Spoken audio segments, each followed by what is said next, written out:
Good morning students. मैं राहुल गौतम। आज हम अपने स्कूल आरबी पब्लिक स्कूल में ऑनलाइन कक्षाओं का संचालन करने वाले हैं। मैं आज आप लोगों को कक्षा 3 के जो पहला चैप्टर है मैथमेटिक्स का वो समझाने जा रहा हूँ। और ये जो इनिशिएटिव हम लोगों ने लिया है वो इसलिए लिया है कि घर पर बैठे हुए जो बच्चे हैं वो एजुकेशन से दूर ना हो और उनके अभिभावक भी बच्चों की जो एजुकेशन है उसमें अपना भूमिका को निभा सकें। तो यहाँ इतने आसान तरीके से आपके बच्चों को चीज़ें सिखाई जाएंगी कि अभिभावक भी घर पर बैठकर बच्चों को ये वीडियो दिखाकर और खुद भी देखकर बच्चों को अच्छे से चीज़ों को सिखा सकते हैं। तो आइए शुरू करते हैं। हम कक्षा 3 का जो सबसे पहला चैप्टर है, अगर आप देखेंगे तो यहाँ पर आपकी जो किताबें हैं वो पूरी की पूरी इसी तरीके से खुली हुई है। और मैं इसमें आपको बिल्कुल सबसे चैप्टर 1 से ही पढ़ाना स्टार्ट करूँगा। अगर आप यहाँ पर सबसे पहले चैप्टर के अंदर देखते हैं तो बच्चों सबसे पहले चैप्टर का नाम है ज्योमेट्री। ज्योमेट्री का मतलब होता है जहाँ पर हम शेप्स को देखते हैं उनको हम ज्योमेट्री कहते हैं। तो बेसिकली आपको यहाँ पर कुछ फिगर्स दी हुई हैं। आपको इन फिगर्स के नाम लिखने हैं, आपको इनके बारे में बताना भी है। तो ये जो फिगर्स हैं ये आप कक्षा 2 में पढ़कर आ चुके हैं। मैं फिर भी आपको एक बार दोबारा से रिकॉल करा देता हूँ। देखिए ये जो सबसे पहला यहाँ पर आप देख पा रहे हैं बॉक्स, या ये जो शेप आप देख पा रहे हैं दैट इज़ नॉट बॉक्स, ये एक शेप है।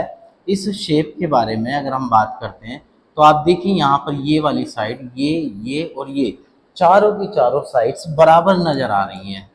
बराबर का मतलब क्या होता है कि अगर आप इसको अपने स्केल से नापते हैं, एक एग्जांपल के तौर पर मैं बता रहा हूँ कि अगर आप इसको स्केल से नापते हैं और ये 5 मीटर आता है, ये भी 5 है, 5 मीटर सेंटीमीटर यूनिट्स कुछ भी हो सकती हैं, ये भी 5 है एंड दिस इज ऑल्सो 5।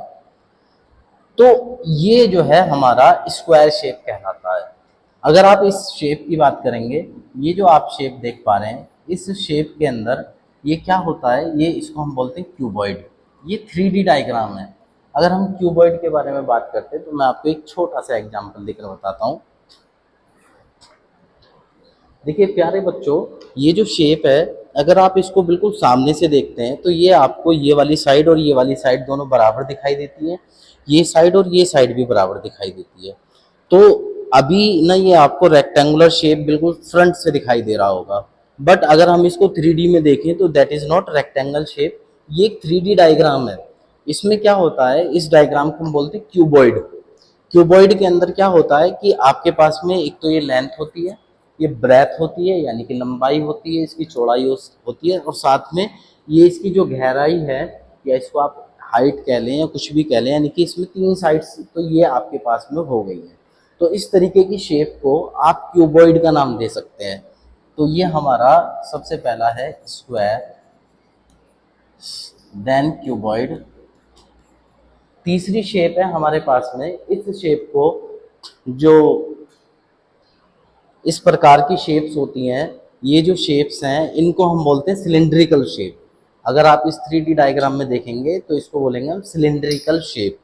तो दैट इज सिलेंडर। इसके बाद में नेक्स्ट आपके पास में जो शेप आती है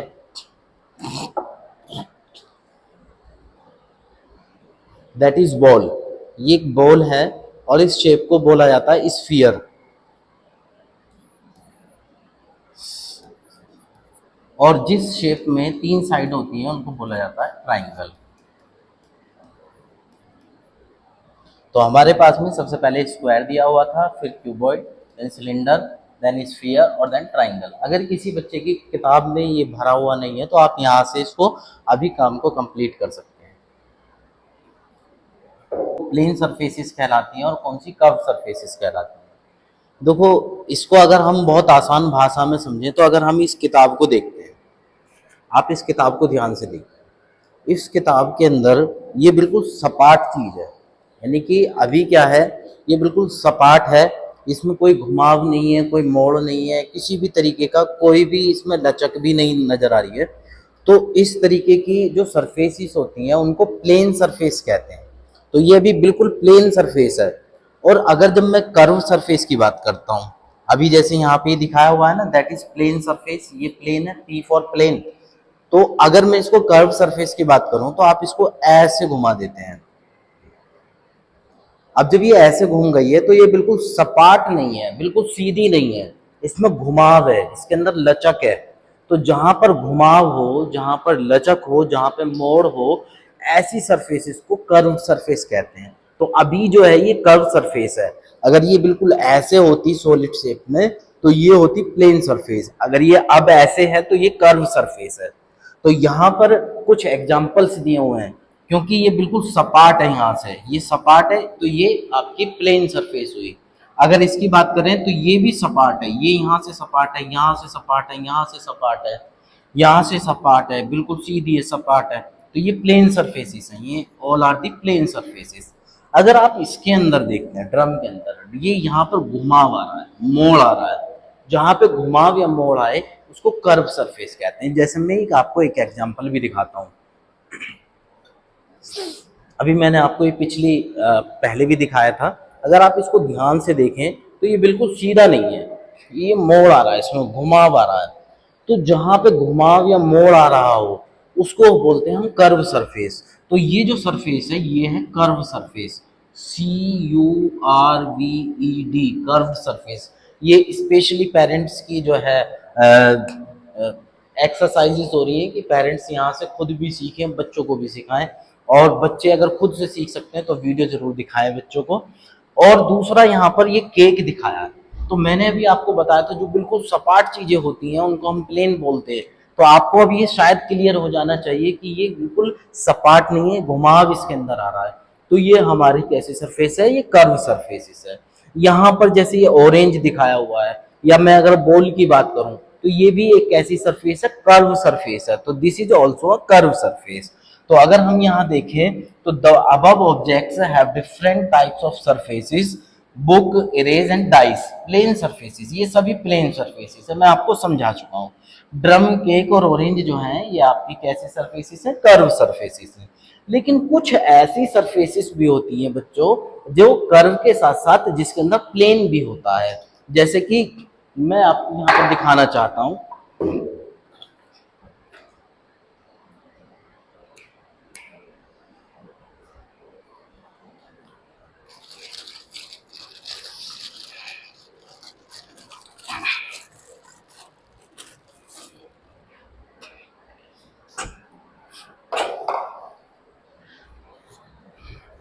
जैसे अभी मैं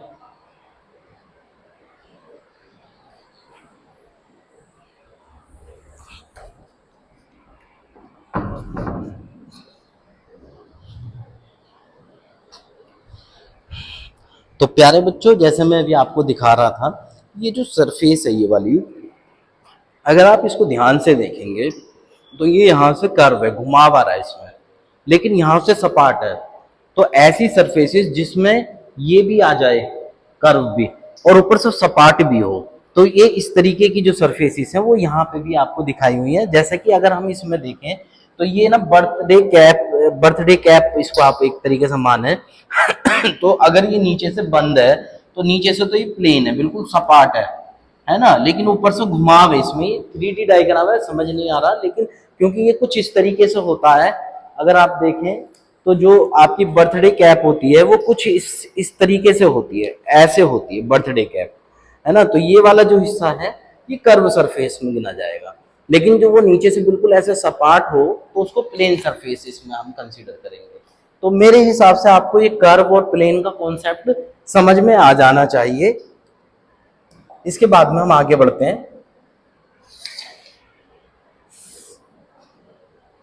अब यहाँ पर हमसे कुछ सॉलिड शेप्स की बात की गई है, सॉलिड सरफेसेस की बात की गई है। तो अगर हम यहाँ पर कुछ फिगर्स को देखते हैं, a face is a plane surface of a solid figure. देखिए अभी हमने कुछ दो तरीके की सरफेस की बात की थी, एक प्लेन की और कर्व की। तो अगर हम इस सरफेस की बात करें तो ये एकदम प्लेन है। तो जो प्लेन सरफेसेस होती हैं उनको हम बोलते हैं फेस। जो प्लेन सरफेसेस होती हैं, जो प्लेन सरफेसेस होती हैं उनको हम फेस कहते हैं, ये क्योंकि ये प्लेन सरफेस है, ये वाली सरफेस है इसकी।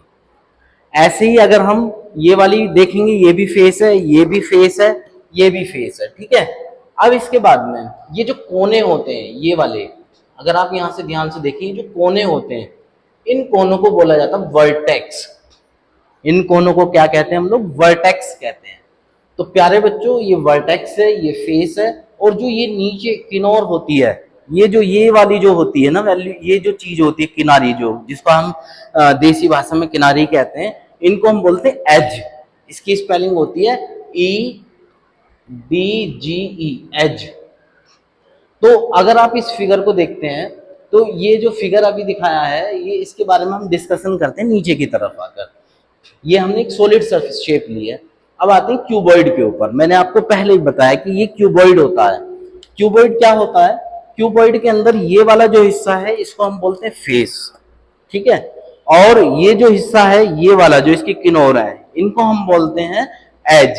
और ये जो इसके ये कोने हैं, ये बोले जाते हैं वर्टेक्स।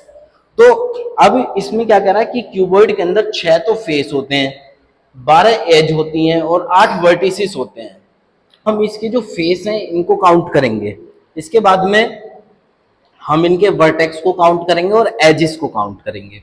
तो इसको काउंट करने के लिए सबसे पहले मैं एक शेप बना लेता हूं, और आप भी इस तरीके से एक शेप बना सकते हैं। आप सबसे पहले एक ये वाली लाइन खींचते हैं, सबसे पहले एक ये लाइन खींचते हैं, फिर एक ऐसे, फिर एक ऐसे, और फिर एक ऐसे। ये हमने बनाया सबसे पहले एक रेक्टेंगल। उसके बाद में ये लाइन खींची, फिर ये लाइन खींचिए, फिर ये खींचिए, फिर ये और ये, और उसके बाद में एक ये लाइन हम यहाँ से बनाते हैं, एक ऐसे बनाते हैं, और इसको हम ऐसे मिला देते हैं। तो बेटा ये क्यूबॉइड बन गया, एक 3D डायग्राम बन गया। अब हम इस डायग्राम के अंदर सबसे पहले तो फेसिस को काउंट करेंगे, फिर इसके बाद में हम वर्टेक्स को काउंट करेंगे और एज को काउंट करेंगे। तो बेसिकली ये वाला जो डायग्राम है, छोटे बच्चों को समझने में थोड़ी सी दिक्कत आएगी। तो मैं फेस तो आपको एक रियल डायग्राम के साथ में बता देता हूँ, एक रियल शेप के साथ में, और उसके बाद में जो आपके जो दूसरे पॉइंट्स हैं वर्टेक्स और एजिस, वो मैं इस पे बताकर चलूंगा। अगर आप ये वाली जो शेप है इसको आप देख रहे थे, तो इसके फेस को काउंट करते हैं। बच्चों मैंने अभी पीछे बताया फेस क्या होती है, जो प्लेन सरफेस होती है, जो सपाट सरफेसेस होती है। तो एक तो फेस ये हो गया, आप गिनते चले 1, उसके बाद में 2, देन 3 एंड देन 4। तो ये जो 4 सरफेसेस हैं ये तो आप काउंट कर चुके हैं, बट ये वाली जो सरफेस है, एक ये वाली सरफेस रह चुकी है आपकी 5, और एक सरफेस ये बची 6। तो मैंने सबसे पहले क्या किया, मैंने ये वाली सरफेस काउंट की, फिर ये की, फिर ये की, एंड देन ये, टोटल मिला के 4 फेस हुए, एक फेस ये और एक फेस ये, तो कुल मिलाकर 6 फेस हो गए। तो यहां पर अगर आप ध्यान से देखते हैं तो प्यारे बच्चों ये हमारा 6 फेस तो इसके अंदर हो गए। अब हम बात करने वाले हैं एज की, कि एज कितनी है। अगर आप एज को गिनते हैं, एज होती है किनारियां, ये जो लाइन किनारों की जा रही है, यानी ये वाली जो है ये एजिस है। तो अगर आप इसमें गिनेंगे तो एक एज ये हो गई, एक एज 1, एक एज ये हो गई 2, एक एज ये हो गई 3, एक एज ये हो गई 4, और एक एज ये हो गई आपकी 5, एक एज ये हो गई 6, एक एज ये हो गई 7, एक एज ये हो गई 8, और एक एज ये हो गई आपकी 9, एक एज ये हो गई आपकी 10, एक एज ये हो गई आपकी 11, और एक एज ये हो गई आपकी 12। तो प्यारे बच्चों कितनी एज होती हैं, कितने किनारे होते हैं? 12 किनारे होते हैं, जो कि आपने यहाँ पर देख लिया है। तो हमारे पास में कुल मिलाकर अभी 12 किनारे हो चुके हैं। अब हमें इसके कोनों को गिनना है। तो कोनों को गिनने के लिए मैं पेन का इस्तेमाल कर लेता हूं, और पेन के कलर को भी चेंज कर लेते हैं। ठीक है, एक कोना इसका ये हुआ, एक कोना, 2 कोने, 3 कोने, एक ये हो गया हमारे 4 कोने, एक ये हो गया हमारा 5वां कोना, एक ये हो गया 6ठा कोना, एक ये हो गया 7वां कोना, और एक ये हो गया 8वां कोना। तो कुल मिला के हमारे होते हैं 8 कोने, यानी कि 8 एजिस, जो कि यहाँ पर आप देख सकते हैं। तो अभी हमने आपसे क्या बताया कि हमारे पास एक क्यूबॉइड है, क्यूबॉइड में 6 फेस होते हैं, 12 एज होती हैं और 8 वर्टिसेस होती हैं।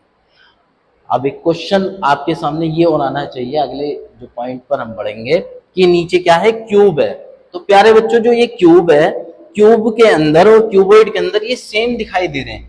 6 फेस यहाँ पर भी है, यहाँ पर भी है, 12 एजेस यहाँ पर भी है, यहाँ पर भी है, 8 वर्टिसेस यहाँ पर भी है, यहाँ पर भी है। तो इसमें अंतर क्या होता है, डिफरेंस क्या होता है? तो बेटा डिफरेंस को हम यहाँ जान लेते हैं। डिफरेंस इसमें ये होता है कि अगर आप यहाँ पर देखें तो ये जो है, ये वाली जो लंबाई है बेटा और ये वाली जो लंबाई है, ये दोनों अलग अलग है। ये वाला बड़ा है, ये वाला छोटा है, और ये वाला इन दोनों से भी अलग है। तो तीनों तरफ से ये भी और ये भी तीनों अलग है। तो ऐसी शेप को हम क्यूबॉइड शेप कहते हैं। अगर आप यहाँ देखें तो जो आप लूडो खेलते हैं ना, लूडो वाला जो डाइस होता है जिसे हम गोटा कहते हैं, उसमें अगर आप देखें ये वाला और ये वाला और ये वाला, ये सब बराबर है। लेकिन यहाँ पे बराबर नहीं है, सब अलग है। मतलब ये और ये तो बराबर है, बट ये तीनों अलग है। इसमें ये और ये तीनों सेम है। तो जब हमारे पास में ऐसी शेप होती है जिसमें सारी साइड्स जो हैं वो बराबर होती हैं, यानी कि लेंथ, ब्रेथ और हाइट ये सभी की सभी जो है सेम है। मान लीजिए अगर ये आपकी 5 सेंटीमीटर है तो ऑल आर दी 5 सेंटीमीटर्स। तो ऐसी शेप को हम क्यूबॉइड, ये क्यूबॉइड है और इसको हम क्यूब कहते हैं।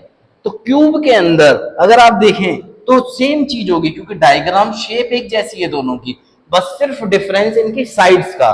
तो ये हमारा 6 है, इसमें भी 6 होगा, इसमें 12 है तो यहाँ भी 12 होगा, यहाँ 8 है तो यहाँ भी 8 होगा। आई होप आपको ये दोनों कॉन्सेप्ट बहुत अच्छे से समझ में आ गए होंगे।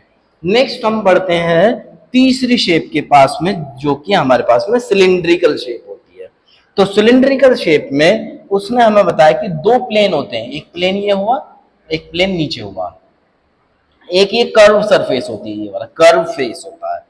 और इसमें कोई भी कोना नहीं होता इसमें, क्योंकि अभी अगर आप देखें तो वर्टेक्स कोनों को कहते हैं, इसमें कोना कोई है ही नहीं।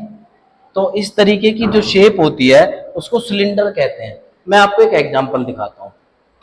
अगर आप यहाँ ध्यान से देखें तो ये वाली जो शेप है, अभी इसको ना थोड़ा सा यहाँ से ऐसे मान के चलते हैं कि ये बिल्कुल सपाट है, यहाँ से भी सपाट है, यहाँ से भी।